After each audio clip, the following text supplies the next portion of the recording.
Essa sala é bem melhor, né? Eu achei. Vocês acharam também? Acho que a gente podia ficar, né? É, né? Ela tava com ar ruim, mas consertaram, eu nem sabia. E ficou melhor do que aquele lugar opressor, né? Que a gente estava semana passada, né? Então, gente, a gente agora vai abrir para perguntas. Vocês podem ou não usar o microfone. E eu vou deixar vocês à vontade para responder. Priscila tá com o bebê, né, Priscila? Tá preocupada com como que... Dá uma olhada no... vou olhar. Ela tá com um bebê, no caso. Eu vou desligar esse negócio. Quem quer falar?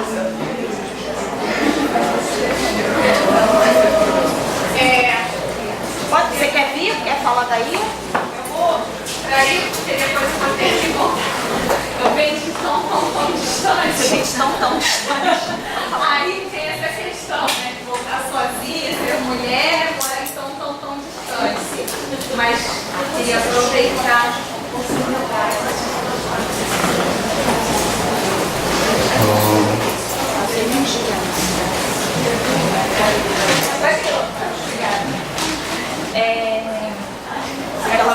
Você que sabe. Ai, gente, não vou falar no microfone não, porque parece que eu sou tímida.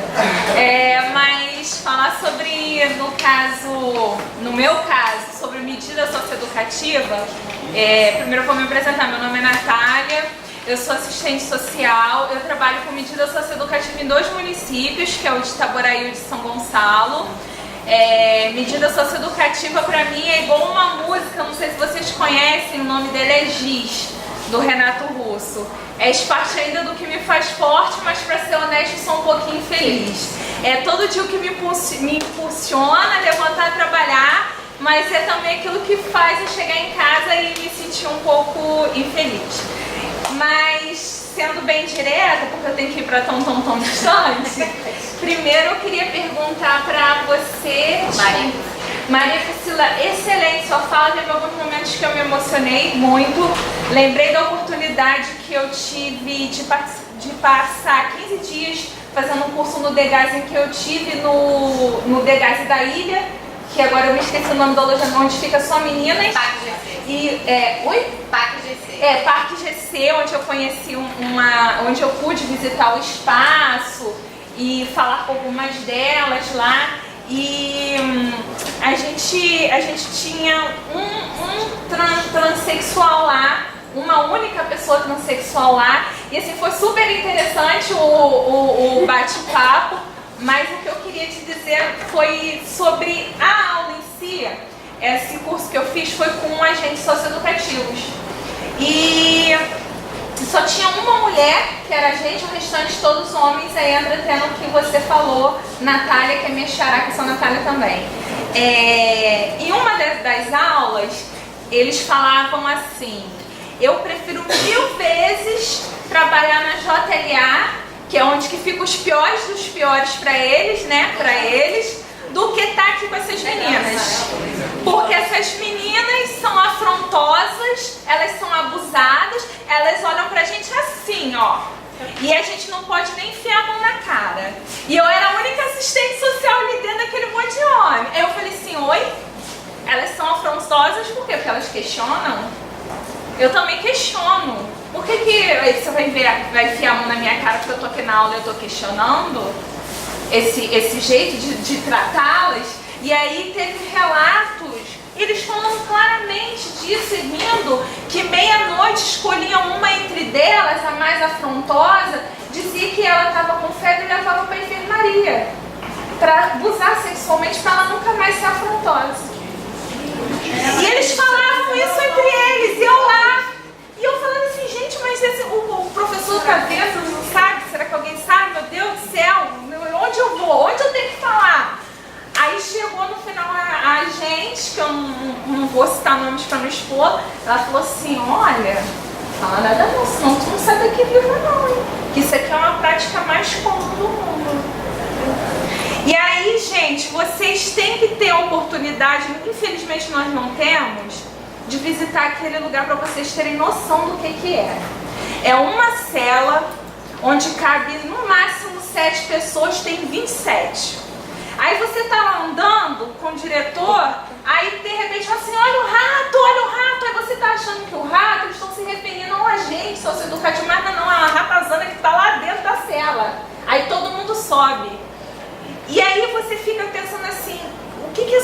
reeducação. O que é ressocialização? E aí eu venho te perguntar qual é o trabalho que você conseguiu fazer lá naquele espaço, né? E para você que é dos direitos humanos, como é que anda essa questão de fiscalização? Porque hoje o Degase, né? Eu trabalho com liberdade assistida em 2 municípios. Eu recebo um quantitativo alto de escabiose, tuberculose, sífilis e HIV, porque eles se tatuam, né? O maior quantitativo de liberdade assistida, PSC e LA, é de meninos. Nos 2 municípios, hoje nós só temos 2 meninas em Itaboraí e uma menina em São Gonçalo. E nosso maior quantitativo são de meninos. Eu queria saber como é que está essa questão, se tem algum movimento com relação a isso, porque o negócio não tem nada, tá? Nada do nada. As mães estão indo no CREAS pedir ajuda para comprar a bermuda, o chinelo, a blusa, a pasta de dente, tudo. A única coisa que a gente consegue fornecer enquanto equipamento da assistência social, gente, é o Rio Card, para elas poderem visitar, porque a gente coloca como um benefício eventual, porque não pode haver um rompimento de vínculo, essa mãe tem que estar lá. E saber de você como que é esse trabalho que é feito lá.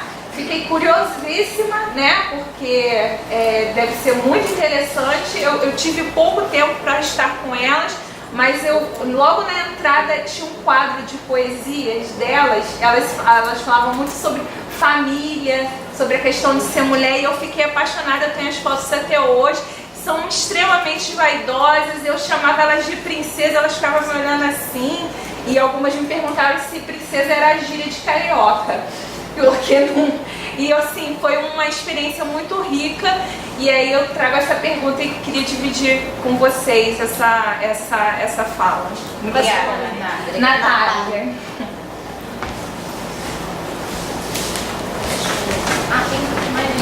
Quem mais? Você também? Você, Thaís? Pode falar. Eu gosto muito desses lugares assim, mas acho que é importante, principalmente por conta da representação da Maria Priscila, foi extremamente importante para mim. Minha amiga Charlene faz parte dela, existe. Essa amiga Charlene? Ela me chamou para fazer com vocês o trabalho de corpo, mas eu tô meio enrolada, mas super quero. Tô super me oferecendo aqui. Desenrola, logo tá seu nome aqui. Quando você falou da sua aula, eu lembrei de uma aula que eu tenho que chama Olhar é Perceber, que é mais ou menos nesse formato, só que mais voltado para o teatro e para a dança, que é a minha área de pesquisa. É muito legal ver mulheres assim, sabe, falando disso. Eu ia perguntar sobre o processo de medidas socioeducativas mesmo. Agora eu estou fazendo um trabalho lá no Degase, tudo isso que ela falou é real. E eu fico com medo sempre para falar disso, porque é sempre muito opressor entrar naquele espaço sozinha. E já passei por muitas situações de abuso, assim, não sexual, né, mas de abuso moral de agente. Tem um agente lá que eu, tipo, quando é plantão dele, eu falo, eu vou lá. Inclusive, quinta-feira eu não podia entrar lá, porque era o plantão desse agente, e eu acho que ele cismou com a minha cara. Então, assim, é muito sério o bagulho lá. É doido mesmo. O bagulho é doido. Pra quem tá, pra quem vai, Enfim, eu queria saber mais sobre isso, assim, como se tá dentro dos direitos humanos, né, dentro da educação, dessa coisa da socioeducação, essa parte que eu trabalho com adolescentes, né, que é o que mais me interessa, assim. Uma pergunta, né?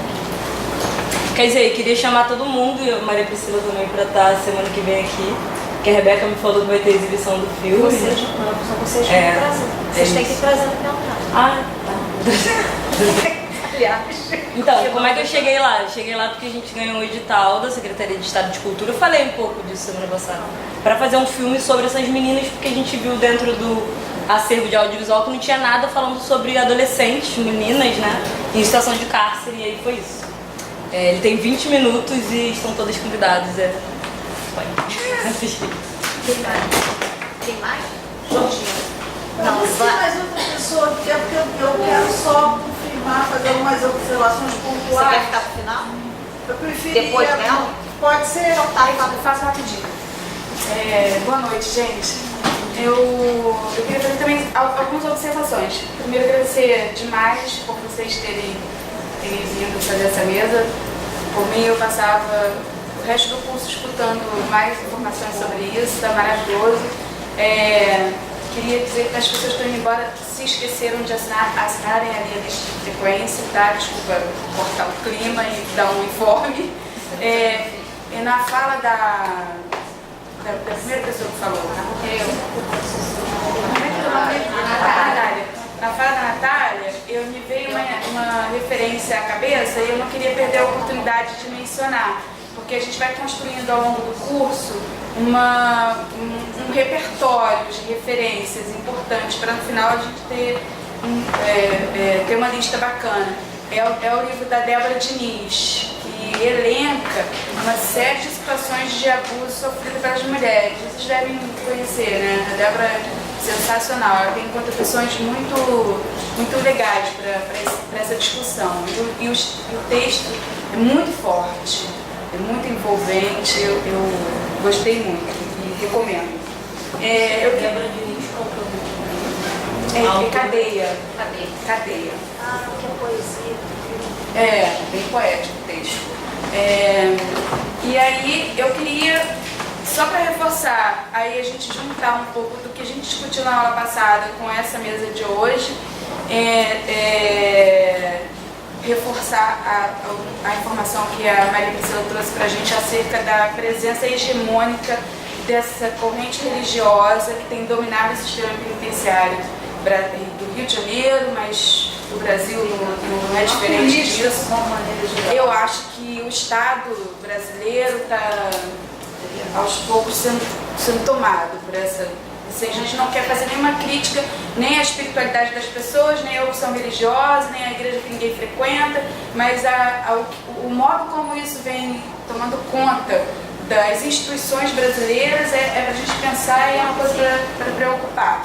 No sistema penitenciário isso já está dado, né? Isso daí também, o direito à educação, por exemplo, né, que é uma coisa que você mencionou, cada vez mais vai caindo no caráter do privilégio, porque não é concedido às pessoas de forma democrática, igualitária, a ponto de não haver desigualdades ali dentro, mas tem esse critério religioso, isso existe.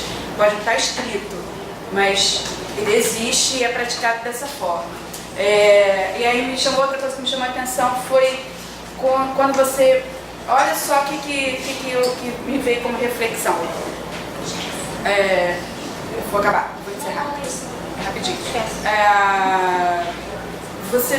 Maria Priscila também mencionou que o item cor, né, no perfil dos internos e internas não está passando pela autodeclaração. E eu cheguei a ver um preenchimento de cadastro na entrada dos presos com a autodeclaração acontecendo. Sabe o que isso me traz?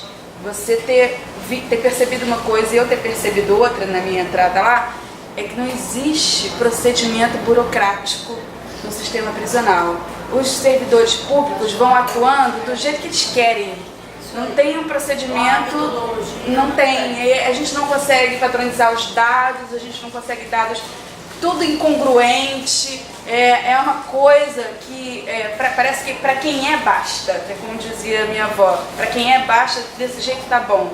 E os dados a gente não consegue estudar direito, não consegue fazer uma planilha coerente, porque os dados são dados dessa forma. O serviço público no setor, na área prisional, é oferecido dessa forma. Então, são coisas que eu queria completar também e para associar. Como eu estava na aula passada, a gente consegue fazer essa relação. É isso, gente. Obrigada. Prazer. Posso fazer uma então, esse é o último? Posso? Rapidinho. Meu nome é Elisa, não vou ali pra frente não. Quer dizer, eu não quero ir pra lá, mas, né? Tranquilo, não ir. De maneira autorizada, né? Eu venho um pouco de Direito de ir e vir. pois é, tô bem aqui. Eu sou professora e a gente atua no DEGASE da JLA, num trabalho que é voluntário e de um coletivo que se chama Emancipa.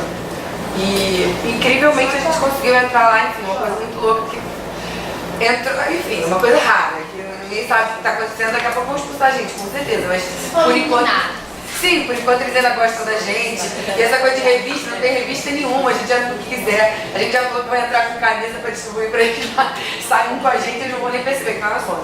Juro, com a gente não, nada. Se eu quiser entrar com bolsa, celular, Facebook, até se eles quiserem ligar com o meu telefone, liga. É porque a gente não deixa, mas não existe critério, não existe agente, enfim.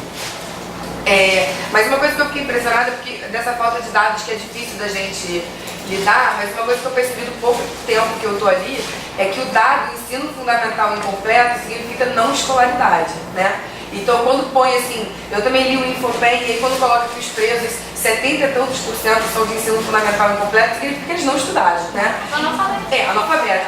E eu acho isso, aí eu queria saber se é isso mesmo, porque eu tenho 6 meses de Degase, então pode ser só uma impressão das minhas turmas curtas, da minha experiência, mas o que eu percebi é isso. E o quanto é muito impressionante a escolaridade não linear deles, né? Eu só trabalho com os meninos, é com a JLA. E aí você falou que era o dito pior de todos, eles são ótimos, gente, apaixonado por eles, mas enfim.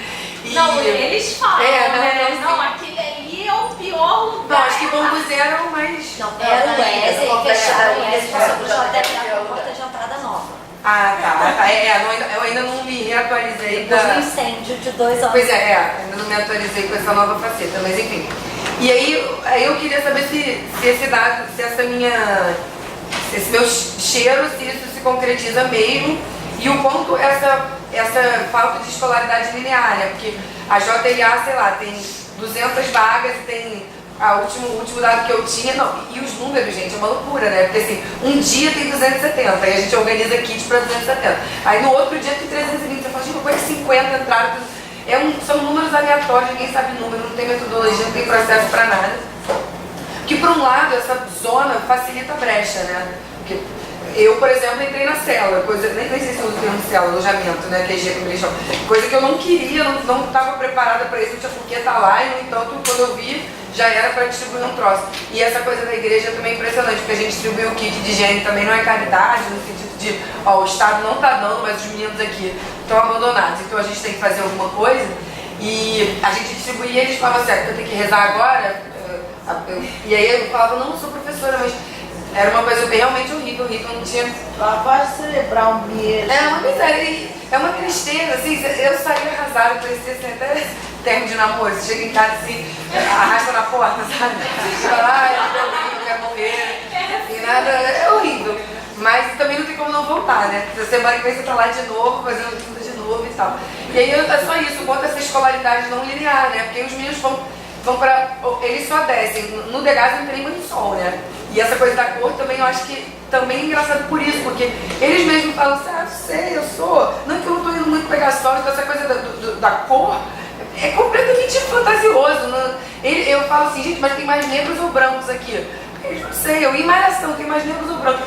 Eu não sei se eles não ficam se olhando, ou se eles se reconhecem, ou se eles sublimam, ou não estão ali, enfim, não sei dizer exatamente porquê, mas mesmo que fosse autodeclaração, ou mesmo que existisse algum critério mais palpável, não reflete a realidade.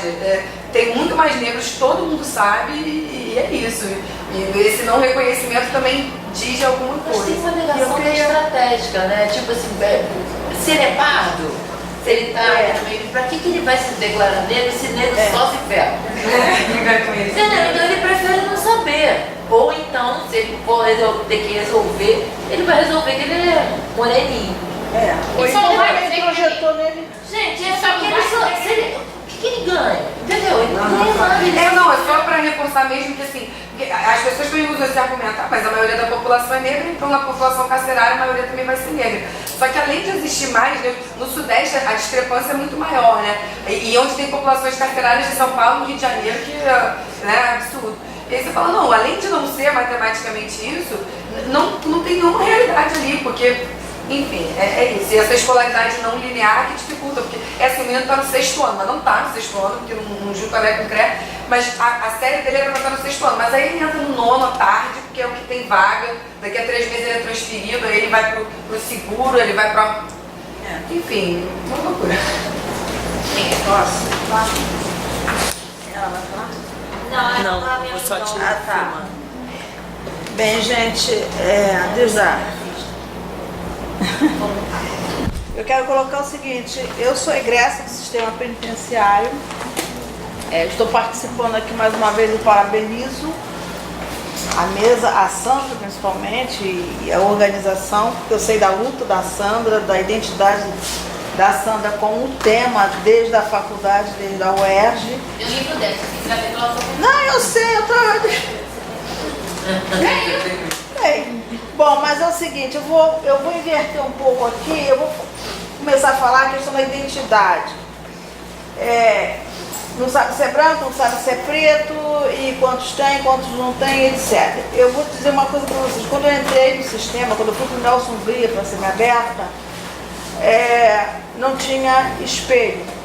As mulheres saem para trabalhar, precisam se arrumar. Mas como é que você vai se arrumar se você não tem espelho, não tem como você ver se você está bem ou não? E aí eu pedi a Mirene, que era diretora na época, autorização para usar o espelho.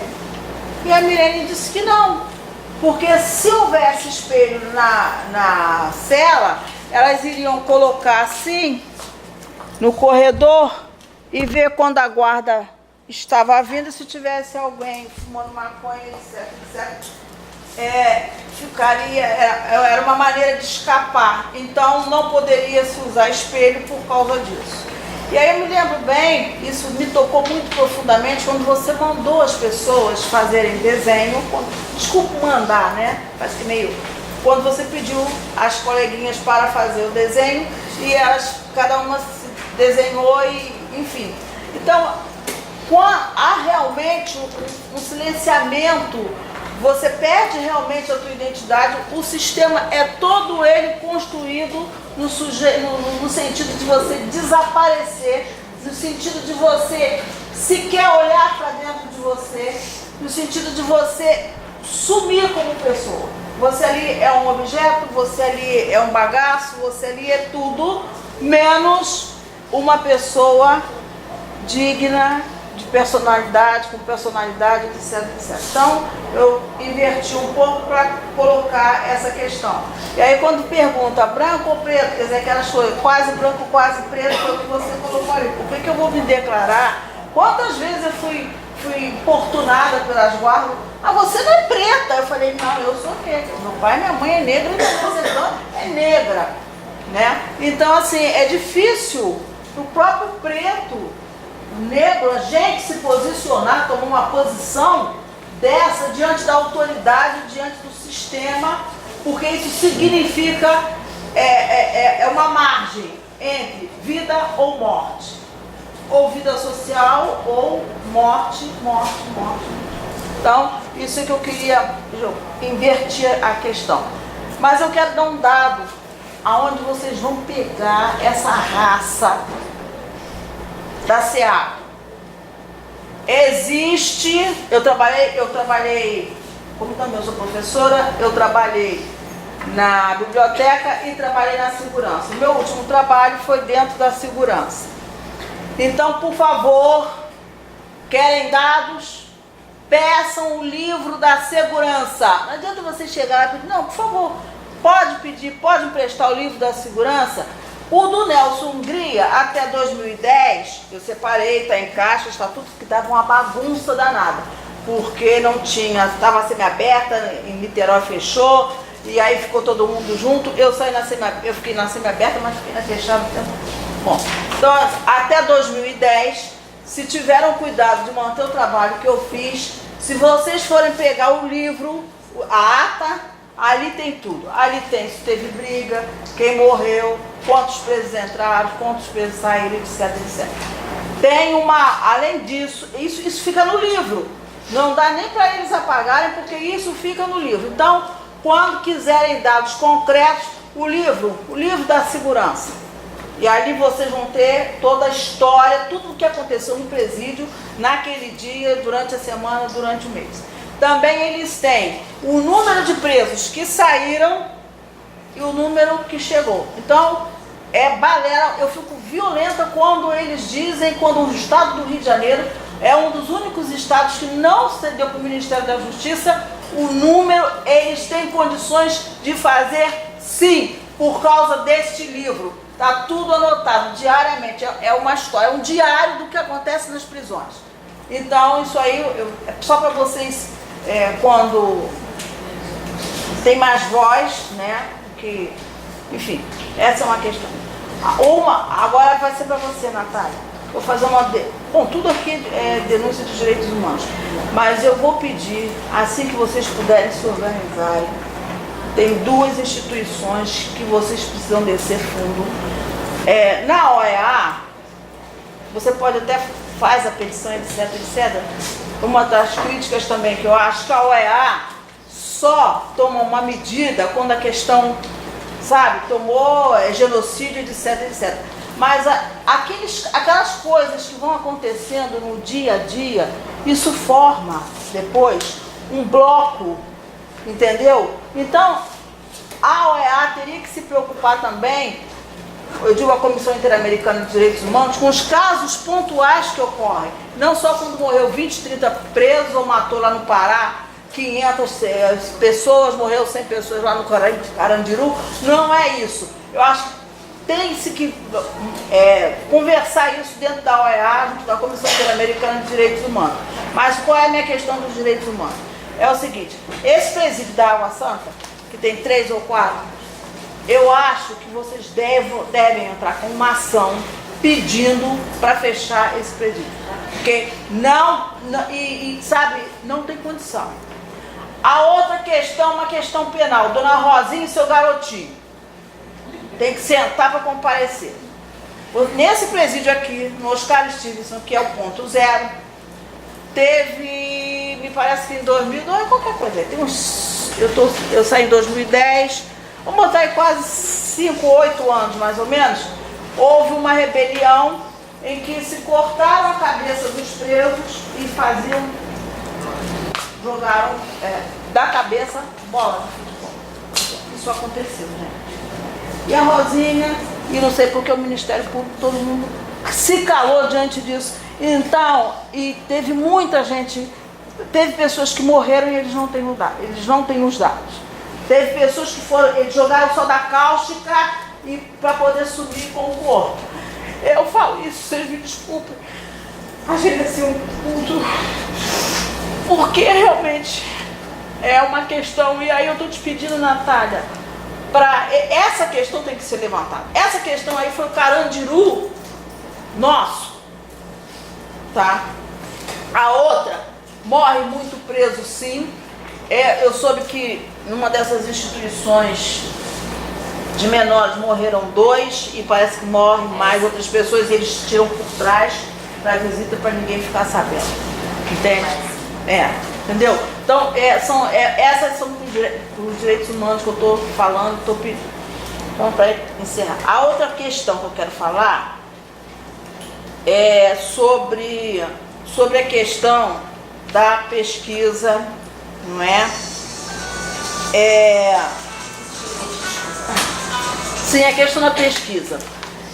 Quando vocês devem estar percebendo que as presas mais antigas, elas já não querem mais estar respondendo pesquisas, elas já acham, e eu acho nós aqui estamos na academia, começando, você que fez uma belíssima tese, foi muito bem feita, o pessoal mais antigo está cansado de estar falando, de estar dando dados, de estar sendo entrevistado, etc, etc. Então, a coleguinha ali da Bahia, quando eu falo coleguinha, você me desculpa, mas a professora ali da Bahia, quando vocês forem para o presídio, gente, for fazer pesquisa, eu acho que é de máxima importância você levar para aquele grupo que foi pesquisado o resultado do seu trabalho.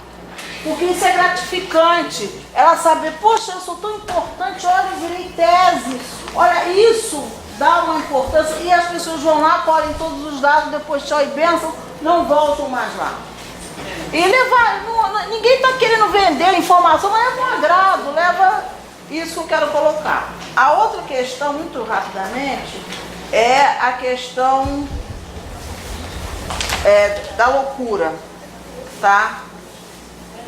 Tem muita gente enlouquecendo no presídio, gente. Além dos índices de tuberculose, tem muita gente enlouquecendo. Quando já não entram lá, eu falei da outra vez que o problema psiquiátrico, muitos enlouquecem lá e isso está passando batido. Eu acho que uma assistência, eu acho que a educação é importantíssimo, acho. Mas primeiro, volto a dizer, na semana passada, a assistência psiquiátrica e assistência psicológica é tudo que está aí. Então é só isso que eu gostaria de falar, não é? E no mais, a gente, assim, acrescenta aí na sua lista de pedidos, vai vir o inverno. É anti-inflamatório, porque elas têm muita dor de dente e no frio a dor de dente, sabe, incomoda e a gente fica ajudando. Medicação não é. Não estão deixando, né? Mas é uma observação que eu estou fazendo, tá? Cobertor também, junho, é horrível. Enfim, e os chinelos, não é? Essas coisas todas. Uma denúncia que eu quero fazer. No dia, vocês estão falando um absorvente. Eu fiz 2 mudanças de presídio. Eu saí daqui do Estácio de Sá, fomos lá para o Nelson Hungria, era uma poeira, enfim, 2002. Tinham caixas de mods, de absorvente. Eu falo, nossa, que já estou mais velha, foi o primeiro absorvente que surgiu, viu, gente? Era mods naquela época. Então, absorvente. Tinham caixas. Elas não distribuem. Mudamos, saímos do Nelson Hungria, viemos aqui para o ponto zero. Foi quando veio. Gente, dava dó. Sabe o que é traça? As traças comendo as caixas de absorvente. Então, quando vocês forem fazer a doação, eu quando comecei a fazer a doação pedido, já vinha com nome, avisa quem quiser fazer doação, nome, fulana de tal, essa é para dona fulana e vigia, porque simplesmente você não sabe quem é mais rápido. Desculpa se tem, aqui não estou alguém lá do sistema, não estou dizendo que sejam todos, mas elas roubam, elas levam leite, eles levam tudo que podem levar para casa. Nome da guarda, Marileia, está aposentada, mas é bom dar o nome. Dá nome aos bois para não ficar solto assim. E vocês, quando fizerem distribuição, não levam em conjunto. Pega o nome de todo mundo, fulana de tal, cobertor, assina aqui. Fulana de tal, cobertor, assina aqui. Não deixa que a gente distribui, não. É pessoal e é assim que eu estou dando essa dica por causa disso. Desculpa, gente, meus desabafos que eu vivo assim, estressada com essa ideia. Vamos passar mais alguém pra gente finalizar? Só fazer eu fiquei com uma coisa agora na cabeça, assim, de todos os relatos que eu vi aqui, é de assim, quem são essas pessoas, sabe? Quem são esses agentes? Quem são essas pessoas? Porque assim, vários relatos aqui são relatos de que se enquadrariam em alguém esquizofrênico, um psicopata. Porque uma pessoa que é capaz, né, de cortar uma cabeça, de chutar, de estuprar sistematicamente, não que isso aconteça lá de fora, que isso meio acontece, mas assim, quem são esses agentes, né? Porque, teoricamente, essas pessoas são treinadas. Não tem escola de agentes, tem curso, é uma formação, então, sabe? Elas fazem prova, então, quem são esses profissionais, sabe? Que são psicopatas. Eu sei também, como você falou, não são todos e tudo mais. Sim, mas são essas pessoas. Olha, gente, existe uma doença, eu não sei se alguém que é psicólogo ou psiquiatra, existe uma doença que a pessoa, desculpa, eu vou falar aqui, é muito duro, come cocô, faz cocô, tira o cocô dela, come. Isso é uma doença, tem um nome. Então eu estou falando isso porque não é uma nem duas casos, tem alguns casos dentro da prisão que é assim. Quando vocês entrarem e ver, e outra coisa também, elas se cortam muito. Você percebe que os braços estão todos assim cortadinhos, elas se cortam. Esse tipo, gente, isso é doença. Isso não podia estar lá. Então vocês desculpem assim, sabe, meu relato agressivo, e, enfim. Porque eu não posso mais ficar calado. Com 68 anos, cara, eu tenho direito de falar tudo que eu quero. Mas assim, na verdade, eu não estou falando nem dos detentos internos, seja lá como se fala e tal. Mas assim, das pessoas que trabalham, sabe? dos agentes que são treinados para... Realmente é necessário falar disso. É duro, realmente é agressivo, machuca, dói. Mas assim, quem são essas pessoas? São treinadas, mas na verdade são psicopatas. Quer dizer, deve ter um outro nome pior ainda, assim. Mas dentro do meu limite de conhecimento, isso é doença mental, gente, porque isso não é normal. Você sentir prazer, quer dizer, sei lá o que é normal, mas assim, sabe, é complicado, sabe? Quem são essas pessoas que estão ali para garantir e fazem isso? Tem guarda, hoje eu tô afim de dar porrada aí, dar um soco na mesa. Não, você fez Calma, um sou curso. fulano. Calma, você tem que estar falando pra ele, tem que estar lembrando. Porque ele é doente, o guarda é doente. O guarda toma conta lá, ele não tem. Vamos deixar ela falar e aí a gente finaliza pra elas, porque daqui a pouco acaba. É bem rápido, assim, só que fazendo um pouco o advogado mundial, eu faço uma pesquisa com agentes socioeducativos do DEGASE, que basicamente são guardas, seguranças na mídia socioeducativa, né? E assim, de fato, eu acho que tem muito esse perfil de profissional que às vezes está há muitos anos, e, enfim, que adoece nesse sentido mais brutal da coisa. Mas assim, só para criar um mínimo de empatia, só relembrando que tem muitos deles que sofrem muito, tipo, são resistência cotidiana ali dentro. Eles são minoria. E aí tem muitos que se medicam, que tem depressão, que às vezes vai usar abuso de álcool e drogas para poder segurar aquilo. Né? E aí eu lembro de um caso específico, né, de um agente que me marcou muito, assim, que é o fato dele. Ele é um profissional negro que se vê prendendo iguais, né? A fonte de sofrimento dele é prender pessoas que são iguais a ele, afinal de contas, né? Então, assim, eu acho que só pra matizar um pouco essa coisa, de fato eu acho que esses profissionais ficam muito tempo querendo resolver problemas práticos do dia a dia, no sentido de, meu objetivo aqui é impedir fuga, impedir conflito, e a melhor forma de impedir conflito num ambiente superlotado é medo, então eu vou enfiar medo nessa galera. Tem essa galera, que eu acho que talvez seja até a maioria. Eu acho que o funcionamento da instituição fomenta. Meu problema prático é contenção. Mas também lembrar que tem muito profissional que sofre demais. Enfim. E tem uma tolerância da instituição e até um estímulo à instituição a essa violência. Não são, se alguém fez cabeça de bola de futebol, existe uma responsabilidade daquele indivíduo, mas existe uma tolerância enorme daquele ambiente todo adoecido e apodrecido, que é a instituição. Exato. Então, assim, aí com o seu relato, eu imagino realmente isso acontece. Então, assim, essas pessoas também que estão tentando fazer, ainda tem que lidar com esses profissionais que estão doentes, que estão adoecidos em todo o sistema. Então, assim, é algo preocupante. Então, essas pessoas, assim, eu tô especulando, tá, gente? Mas, assim, essas pessoas também precisam, de repente, ser olhadas e ver, sabe, como é que vai fazer isso. Porque é um sistema que realmente adoece a todos.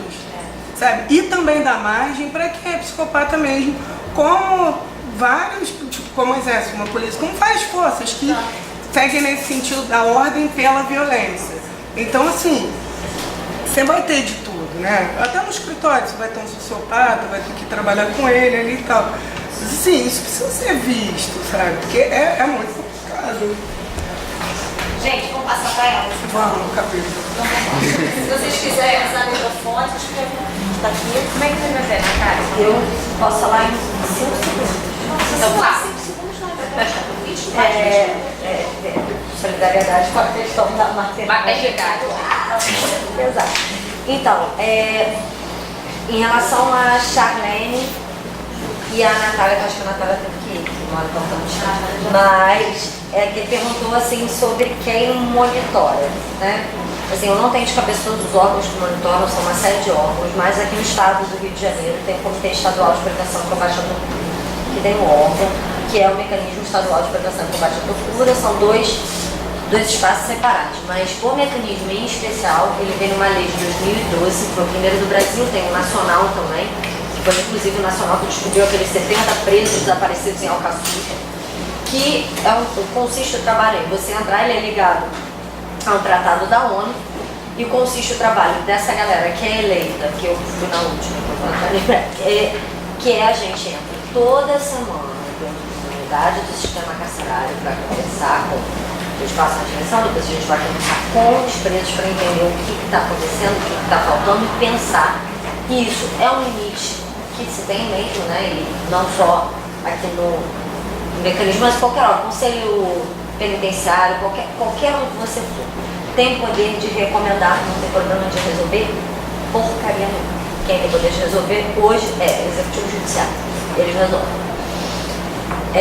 Mas, por exemplo, assim, para quem tem interesse em dados, né, sobre o Rio de Janeiro, o mecanismo tem relatórios anuais e relatórios temáticos de saúde, o último foi sobre socioeducação, tem de mulheres e crianças privadas de liberdade, que inclusive relata casos mais graves, problemas mais gerais, mas que tem um mapeamento um pouco mais. Bom, a Defensoria também, no DED, né, que é o Núcleo de Defesa de Direitos Humanos, e o NUSPEN, eles fazem também visitas de monitoramento, mas é isso. Não acho que é de bom conhecimento de todo mundo dentro do Estado o que está acontecendo no sistema carcerário, no nível que a gente chegou, e como, se você pega a década de 90, que já era um lixo, com Frei Caneca, Ilha Grande, etc., está um lixo multiplicado depois de... 2010 para cá piorou muito. Pois é, do aumento do encarceramento. Então, assim, que tem falta de água endêmica em todas as unidades, seja porque o encanamento não funciona como você tinha nas unidades daqui de São Gonçalo, quanto em Bangu, que se chama da sobrecarregada, porque está trabalhando com 300, 400% acima da capacidade, a gente tem que fazer racionamento, porque a água não dá para todo mundo. Eu não acho que nenhuma dessas questões não é do conhecimento do Estado, mas eu acho que o que a gente hoje tem de acúmulo no campo é que, se não começar a soltar, não vai resolver. Não vai, não adianta. A gente pode criar 300 unidades prisionais, 400 contratações de agentes.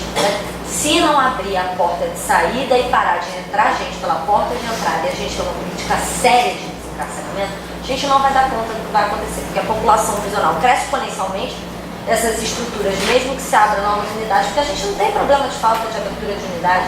Há 15 anos atrás a gente tinha 33 unidades, a gente já está quase com o dobro de unidades. O único problema é que essas unidades são construídas para já enfiar um contingente enorme da porta de entrada. Em média, em Benfica, entram 200 pessoas diariamente no sistema carcerário. E não tem, assim, por mais que a gente sabe que é socioeducação, ela devia ser pautada pelo SENASE e pelo ECA, e o sistema adulto pela LEP e pela LEP, a gente sabe que na prática não tem uma diferença formal entre os dois sistemas e um é a reprodução do outro com adolescente. Bom, e a socioeducação sofre com o mesmo problema do sistema adulto. Está tendo internação por tudo, tem uma súmula do STJ, não é que não existem meios legais dessa superlotação não estar ocorrendo. Tem uma súmula do STJ que é clara que não cabe internação provisória para adolescente que somente cometeu a conduta análoga de tráfico. Se entra no socioeducativo, todo mundo é culpado. Se é da comarca do interior, eu sou metropolitana, eu sei que a Vara de Infância da Juventude de Petrópolis mantém internação provisória de adolescente por absolutamente tudo. Um dos meninos mortos no incêndio da JLA era de Petrópolis, a região serrana está com super aprisionamento de juventude. Então não adianta a gente tentar, né, porque no final a gente enxuga gelo, né, o que a gente precisa fazer é um programa sério de desencarceramento, é uma política cara, uma política atroz, é uma política que basicamente isso, assim, pegando o gancho do que você falou, a minha, e aí falando, eu não sou eu de nenhuma instituição, sou eu Natália, eu enquanto pesquisadora. A minha tese inteira é construindo em cima das limitações dos sistemas internacionais de proteção de direitos humanos para lidar com a questão do cárcere, porque não quer entender que o que acontece dentro do estado do Rio de Janeiro, por exemplo, né, um exemplo, é tortura coletiva, né, e direito internacional fala tanto de punição coletiva, o impedimento de punição coletiva, que a gente tem aqui tortura coletiva, você enfia 50 pessoas numa cela para 7, todo mundo dorme no chão, ninguém pode dormir, dormindo com com ossa de boi que vaza, que era para ter um vaso sanitário e não era, com racionamento de água, sem poder tomar banho, adoecendo, morrendo. É tortura coletiva. É tortura coletiva, é uma tortura coletiva que implica familiares, então a gente está falando de, pensando que a gente tenha 750 mil presos, se cada preso tivesse um familiar, a gente pelo menos anualmente tem 1 milhão de pessoas submetidas à tortura no país. Porque a pena se tem por família. Com certeza. Exatamente. Então, assim, não acho que honestamente, nos órgãos internacionais, que hoje dá um segredo para você. Eu acho que eles são importantes. Eles deram ferramentas importantes para conseguir, por exemplo, no caso do Plácido de Sá Carvalho, tá apontando que, não, isso aqui tem que segurar essa unidade, porque do jeito que ela está trabalhando para regime semiaberto, pelo amor de Deus, isso aqui é um campo de concentração. E eu acho que isso são medidas importantes. Mas não vai dar conta. Porque o direito internacional também tem uma limitação que ele não tem uma medida vinculante. Não tem. Você recomenda, por favor, vamos esperar que os Estados... A gente tem casos individuais no sistema, né? Que correm no Rio de Janeiro. Outros casos individuais do sistema carcerário que estão no sistema de cadeia. Mas não andam. Um dos presídios que é um dos maiores casos do Brasil, o Urso Branco, que foi a segunda maior chacina do país. Cara, ele foi acessado, entrou no sistema em 2000. A gente está em 2018, esse caso não saiu da comissão ainda. Esse caso está na comissão. Desculpa, importante lembrar que o STJ hoje definiu as punições policiais para Carandiru vão ser suspensas. Vão ser, Carandiru. É importante lembrar isso também. Tem condenação internacional. Tem condenação internacional há anos. E vamos lá, que aquela decisão, nossa. Mas para além de ser uma decisão muito fraca, ela na prática não surte efeito. No caso, por exemplo, do Urso Branco, que foi um dos presídios que eu acompanhei mais perto, teve aquela grande chacina. A chacina de lá consistiu em pegaram presos do seguro, tacaram no meio do pavilhão, quem não pagou morreu. Óbvio, porque é isso que acontece quando a gente leva o seguro para dentro do pavilhão. Todos os agentes foram inocentados e os presos foram represos por causa das mortes. Né? Então, assim, eu acho que aí tem muitos limites na atuação quando você vai trabalhar com um sistema internacional. Com um sistema internacional, até em relação à IUD, né, só dar uma lembrada aqui que tem convênio, né? A SEAP fechou um convênio que 43 unidades são de responsabilidade. Os ritos ecumênicos são de responsabilidade da Igreja Universal dos Indivíduos. São convênios disso, né? Sim, porque tem o oficioso, né, que são as celas voltadas, o tratamento especial de cela para pastor, e isso todos nós tentamos lá saber como é, mas tem a questão da oficialidade, né? Que desde 2010 existe um convênio que existe monopólio de uma igreja, porque aí também, né, para a gente não reproduzir, né? De uma igreja específica que está, né, capitulando ali num ambiente de desespero. Porque eu não discordo de você de que existe mesmo. A gente está torturando coletivamente pessoas, gente, tortura gera trauma. E trauma gera dano psicológico. Especificamente em relação à saúde mental, eu acho um pouco mais grave das mulheres. Porque, na verdade, as mulheres que estão no Roberto de Medeiros, as mulheres que estão no Roberto de Medeiros, elas não são as mulheres que têm questões de saúde mental dentro do sociocultura. Porque o Roberto de Medeiros tem, como a gente tem medida de segurança, né, que são as presas condenadas e é atribuído a elas uma questão, um sofrimento psíquico. E aí você pega e taxa nessa pena, sabendo que para a medida de segurança não existe limite, você pode ficar eternamente dentro da medida de segurança, você separar uma quantidade ridícula de leitos para sofrimento psíquico dentro do Roberto de Medeiros para mulheres.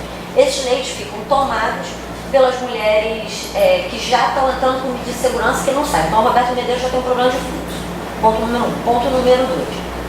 As presas mulheres, no final das contas, elas são tocadas em isolamento. E aí, lembrando do caso que aconteceu há 2 anos atrás, uma presa que estava em sofrimento psíquico, foi colocada numa solitária e teve filhos sozinha, desamparada, aos berros, dentro de uma unidade penitenciária do Rio de Janeiro. Porque as mulheres com sofrimento psíquico real, não tem assistência. A quantidade de centro, a unidade fala, cara, olha só, eu tomava antidepressivo, acabou. Eu não tenho como entrar, não tenho sistema e eu né? E aí, pro resto da população, a patologização, que é, não tem sofrimento psíquico nenhum, está realizando uma realidade do sistema carcerário que é tratada como maluca. E aí não tem diferença nenhuma da história das mulheres. Porque quando você desagradava o seu marido há 70 anos atrás, você era enfiada dentro de uma instituição psiquiátrica, e Barbacena está aí atestando que 90% das mulheres que estavam lá nada mais eram que mulheres rejeitadas pela família que foram trancafiadas. E a mesma coisa se reproduz dentro de uma unidade carcerária, que é mulher que reclama maluca, mulher que tem sofrimento psíquico igual a todas as outras malucas mesmo, então não precisa de cuidado especial, e aquelas que estão em crise, no auge da sua crise, aí é muito histérica. Então o que a gente faz com o histérico? A gente taca no isolamento para sofrer sozinho. Então é um problema, acho que é muito mais complexo do que só isso. E isso porque foi conseguido no Estado e aí a efetividade que é uma bosta, né? Que os CAPs mantivessem, assim, preso ou presa que já tinha acompanhamento nos CAPs, esses médicos pudessem continuar, teriam a liberação da CEAPRE para continuar o tratamento dentro da unidade prisional. Mas aí você não tem assistente social para atender as pessoas, para saber o atendimento, a audiência de custódia que está dando para as suas condições, porque a verdade é essa, não tem perguntas básicas sobre tudo. Então é isso, o sistema está sendo fabricado para ter os problemas que ele tem. Não é acidental, não é ocasional, é absolutamente intencional o que está acontecendo no sistema carcerário. E aí, pra mim, o que eu vejo de solução é que a gente tem que fazer essas medidas de remediar, mas o negócio é, ou a gente vai abrir a porta para parar de prender, ou a gente vai produzir isso cada vez em maior escala, em mais pessoas, até, sinceramente, todo mundo ser resumido ao que a gente viu no Contagem, ao que a gente viu vendo no Complexo Curado, que são presídios com suplementação extrema, ou com questões mais graves de direitos humanos. Eles vão se matar, porque é o que acontece. Porque é o que acontece, todo mundo é torturado diariamente durante 10, 20 anos da própria vida, sem ninguém sequer se preocupar, e ainda quem vê é bem feito. Bem feito que eles se matam, olha, tá vendo? Olha, não dá pra soltar. E aí você tem que ficar revoltado mesmo, porque você não tem outra solução pra entrar com a situação. Só trazendo aqui a Elisa, não foi? E a Natália já saiu. Com relação ao legado. Então, existem outras instituições também, estou falando do PAC GC, tá? Da Unidade Feminina, que fazem algumas atividades, inclusive religiosas, dentro da unidade. A gente está com um projeto, e esse projeto novo, que é um projeto que vai ter uma discussão específica para falar sobre a questão do corpo com essas adolescentes, porque corpo em especial cabelo, tá? Por que isso? Porque tanto as meninas que entram nas unidades socioeducativas quanto as mulheres negras, que a grande maioria aqui fora alisava o cabelo, fazia mega hair, fazia tudo isso, manipulava o cabelo de outras formas, elas acabam passando por um processo de transição involuntária, que é de ter que dizer, olha, agora eu não tenho mais como manter, alisar esse cabelo, fazer esse mega hair, fazer nada disso, e aí eu vou ter que assumir o meu cabelo. E o sentimento de ódio que elas ficam com relação a ter que assumir esse cabelo que foi negado a vida inteira, é muito violento.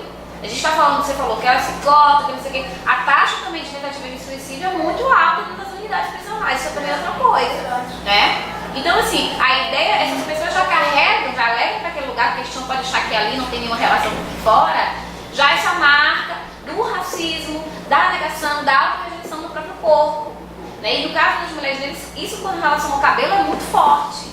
Então o trabalho que a gente está organizando, que eu vou participar lá no DEGAS, por conta dessas experiências de muito mais de observação nas atividades lúdicas e tal, é de perceber como esse corpo é negado. Como, por exemplo, quando eu chego nesse espaço e elas me identificam com esse corpo, é um elemento político. A gente pensa, nosso corpo é político, o corpo feminino é político, mas o corpo das mulheres negras, quando é o corpo de mulher negra, que foge a um padrão, ele provoca muitos incômodos. Para alguns é um olhar de, olha, eu podia ser assim. E eu ouvi muito disso.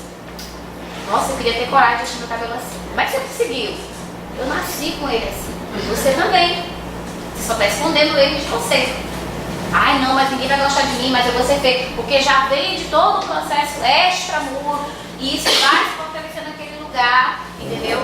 E aí eu vendo essa necessidade de perceber como esse elemento, né, cabelo, né, a partir desse elemento do corpo dessas mulheres, a gente pode trabalhar vários aspectos, né? de identificação, de pertencimento, de negação, de afirmação, de se perceber como, sabe, tipo, olha, não é só isso, sabe? Perpassa por isso da negação do corpo, mas essa negação, ela vai contribuir para várias coisas ruins na vida dessa pessoa. De tipo, olha, eu me sentia feia, e aí a única pessoa que olhava pra mim era fulaninho, ele não valia nada. Ele era 20 anos mais velho que aquela menina, mas ele era a única pessoa que olhava pra ela, porque ninguém olhava pra ela, porque ela era feia, mas ela não merecia ser feliz. Ela merecia estar com qualquer pessoa que tivesse pena dela.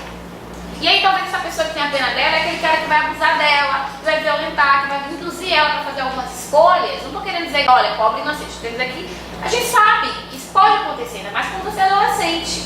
Então assim, é muito maior, é muito mais profundo, gente. Quando eu falo sobre a discussão de pensar racismo estrutural, eu não estou falando de racismo apenas naquele discurso de discriminação racial. Fulano chamou não sei quem de macaco, jogou banana para Neymar. Isso é o vento do racismo. Querendo dizer que a gente tem que pensar a estrutura. Como isso é violento. Como isso vai dizer quem vai conseguir e quem não vai. Como isso rege poder. Poder político, em todos os sentidos. E aí eu vou fazer só, vivendo esse momento, esse cenário que a gente está vivendo de efervescência política. Há alguns meses atrás, vou finalizar, vocês lembram da Luiz Linda Valois, a desembargadora, teve maior repercussão porque ela falou que se sentia como uma escrava, porque ela recebia menos do que os outros ministros e tal, e isso gerou uma polêmica, como é que pode, é uma mulher negra falando sobre isso.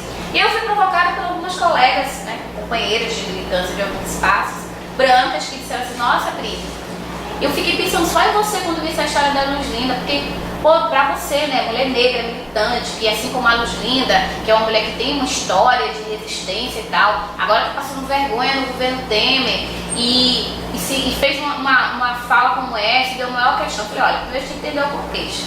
O seguinte, ela era aposentada, e aí o que aconteceu? Quando ela virou ministra, desembargadora, ela já tinha salário da desembargadora. Quando ela chegou ali, o que ela estava questionando é o seguinte: todos os outros homens brancos que eram aposentados tiveram incorporado no seu, né? O dinheiro, o grande dinheiro que todo mundo ganha, eles deu muito dinheiro, junto com a aposentadoria. Ela foi a única que não teve direito. Ela problematizou isso. Algumas pessoas disseram, mas ela está no governo golpista, ela devia ter vergonha. Eu falei, ela deve ser uma vergonha para você como mulher negra. Eu falei, olha, ela não é uma vergonha para mim não. Ela é uma pessoa que para mim tem algumas questões que não me representam num determinado limite. Mas me diga aí, como é ter Temer representante da sua classe racial como presidente golpista? Ou você esqueceu que ele é branco como você? Então assim, só pra gente entender que a gente precisa racializar o debate.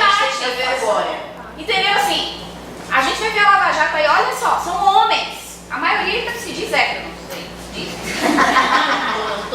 Não conheço. Mas assim, tem todo um perfil, né? Heteronormativo, são brancos, estão ali. E ninguém problematiza isso. Mas eu aposto que tivesse um preto nessa Lava Jato ali, nossa senhora, ele ia ser o Judas da Lava Jato. Né? Se fosse uma mulher, então. Mas eu ouvi, assim, eu trabalhava no Tribunal de Contas e um colega meu falou assim pra mim, né, a Dilma, hein, envergonhou as mulheres. Falei, todos os homens presidentes anteriores foram envergonhados. Ninguém ficou envergonhado. Não, a Dilma envergonhou as mulheres. Sabe, é isso, assim, a gente precisa entender que tudo tem gênero, tem cor. Isso não tem que ser hierarquizado, mas isso precisa ser problematizado.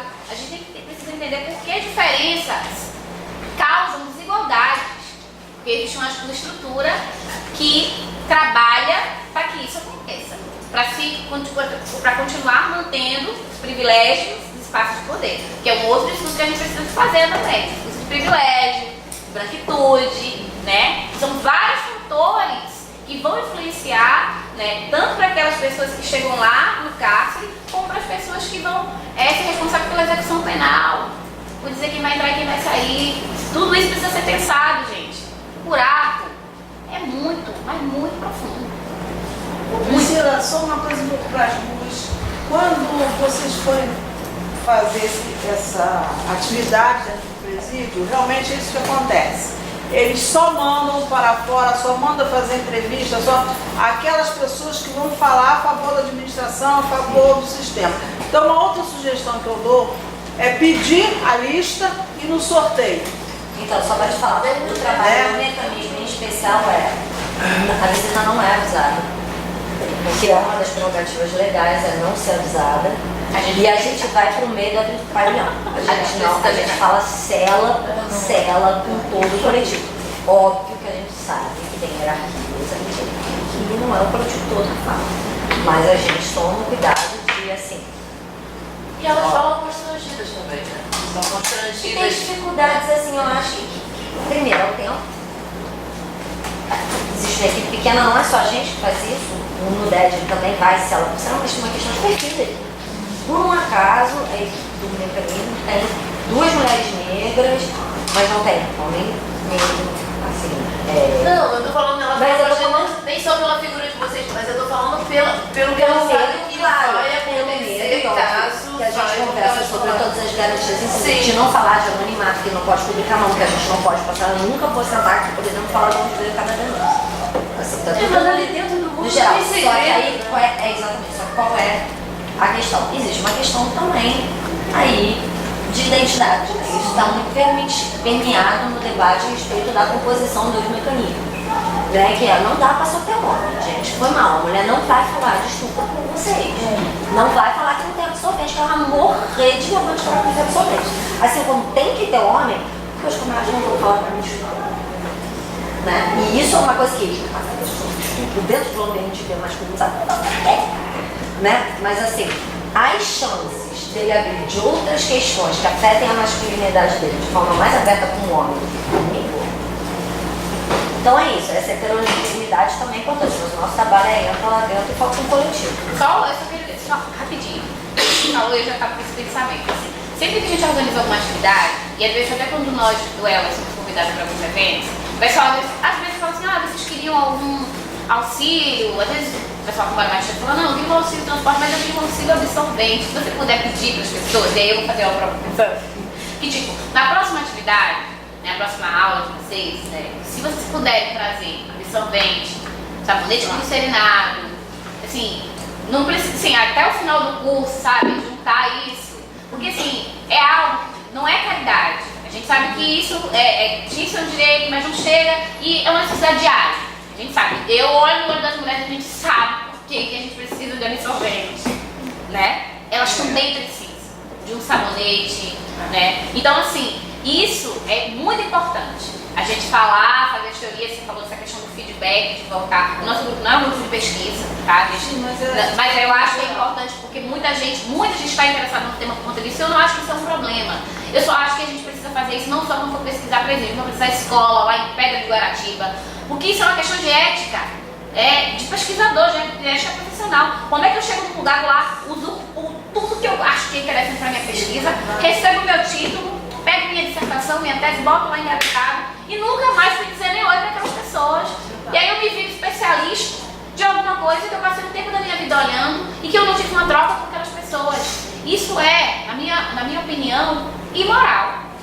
Sabe? Isso é algo que não pode acontecer. E quando se trata de pesquisa, de trabalho, dentro de unidades prisionais, seja socioeducativo ou as cadeias masculinas ou femininas, gente, por favor, aquelas pessoas precisam saber e tem um monte de gente interessada nelas, sabe? Se você não teve a possibilidade de entrar naquela unidade, você já entra lá dizendo, olha, eu preciso já marcar meu feedback, já mandar a entrada na SEAP, porque demora um tempo das horas, então já chega pedindo, sabe? Tipo, você entrou no mestrado esse mês, você vai pesquisar sobre isso, você já dá um jeito de dar entrada, porque demora 1 ano, 2 para sair. Tá vendo que normalmente tem que fazer recurso, porque a grande maioria dos casos não deixa. Eles não liberam. Ou deixa entrar com algum nível, eu sei que vocês não e algumas pesquisadoras não, mas muita gente tem que fazer negociar. Não, com a SEAP, eu calo a boca e deixa entrar. Eu fui porque ficou 2 anos e não deixaram.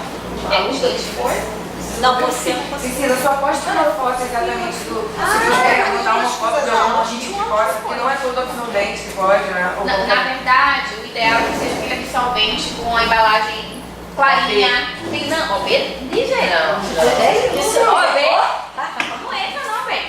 Deixa eu Gente, compartilhar uma coisa. Quando vocês terminavam, eu recebi uma mensagem de uma professora que dá aula no Degase, perguntando o que ela pode fazer para ajudar uma menina que está grávida de 8 meses e tá com pouco líquido amniótico e com descolamento de placenta. Vai precisar ir pra emergência agora. Emergência.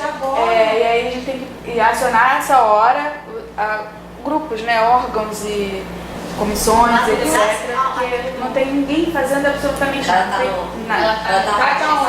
Ilha, eu vou dizer já o nome da unidade. Não vou jogar no Facebook isso de jeito nenhum. É só aqui entre a gente, porque a gente vai se articular e vai caminhar, mas só para vocês terem uma noção do cotidiano. Não, porque precisa ter um carro para levar ela pra lá. Se não tem motorista na hora dessa, gente, porque ninguém pode pegar, se o seu diretor pegar e botar ela no carro e levar, ninguém aqui pode fazer isso. E não tem ninguém. A gente já esteve presente numa atividade no Degado, tinha uma menina passando mal. E era o horário que o motorista não fica disponível 24 horas. O discurso é que fica, mas não fica. É horário, jornada de trabalho. Não tem ninguém agora pra Gente, cadê? Aqui tá na casa. Você conhece o Justo? Não, eu digo assim, tirar ela de lá. Olha, não pode, não. Não tem ninguém da direção.